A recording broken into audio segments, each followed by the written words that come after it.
mahasiswa Universitas Bengkulu. Kenalin, nama aku Ana Maria Utami dari program studi S1 Jurnalistik dengan NPM D1C02537. Dan berikut cuplikan videonya. Selamat menyaksikan. Baik teman-teman, di sini saya sedang bersama Mbak. Siapa namanya? Perkenalkan, nama saya Zefal Nur Aziza. Saya dari Prodi Bimbingan dan Konseling. Nah, di sini saya ingin bertanya nih kepada Mbaknya.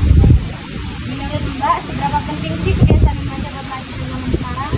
Nah, menurut saya, membaca itu merupakan suatu kebutuhan yang sangat penting untuk kita. Karena dari membaca itu kita bisa mendapatkan informasi-informasi yang penting untuk kita melanjutkan perkuliahan sampai kita menyelesaikannya nanti.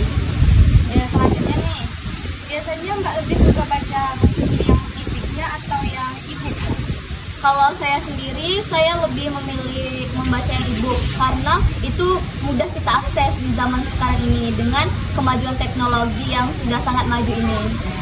Yang selanjutnya nih, dalam seminggu ada nggak waktu khusus yang Mbak luangkan buat baca buku yang di luar materi? Nah, kalau itu kebetulan saya sangat suka membaca novel. Ya, selanjutnya nih, apa sih judul buku atau artikel terakhir yang Mbak baca dan bikin Mbak terkesan dan tertarik banget ini bacaan? Ini kalau buku terakhir tuh saya membaca novel Jalan Pulang. Oh, dari Terelie. Iya, dari Terelie ya. Yang selanjutnya nih Mbak, gimana cara Mbak membedakan berita asli dan hoax yang sering lewat di media sosial?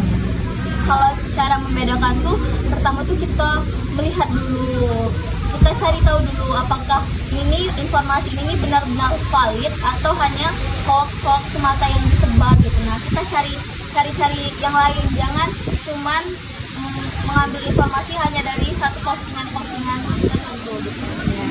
Ini yang selanjutnya ya Mbak, menurut Mbak nih, nongkrong di perpustakaan itu masih relevan nggak sih buat gaya hidup mahasiswa yang di zaman sekarang ini?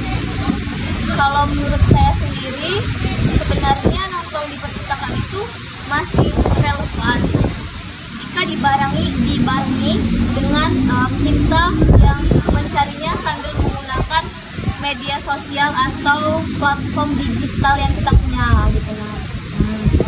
Yang selanjutnya nih, susah nggak sih fokus baca tulisan yang panjang di tengah banyaknya notif media sosial? Kalau jujur itu susah karena kita terdistract dengan media sosial kita yang lain, seperti teman kita ngechat, yuk nongkrong yuk gitu.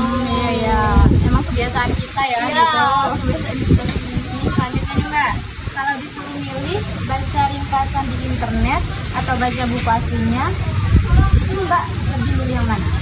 Kalau saya pribadi, saya lebih memilih ringkasannya karena pertama itu sudah dirangkum, kemudian lebih mudah untuk kita baca, lebih singkat gitu. Oke. Selanjutnya nih Mbak, pernah nggak Mbak ngerasa kesulitan saat harus menulis karya ilmiah atau esai gitu?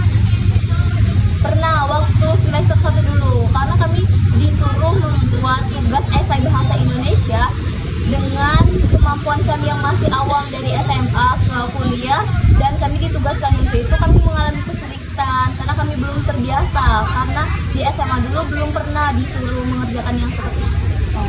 Jadi ini yang pertanyaan yang terakhir ya Mbak, apa satu hal yang membuat Mbak bisa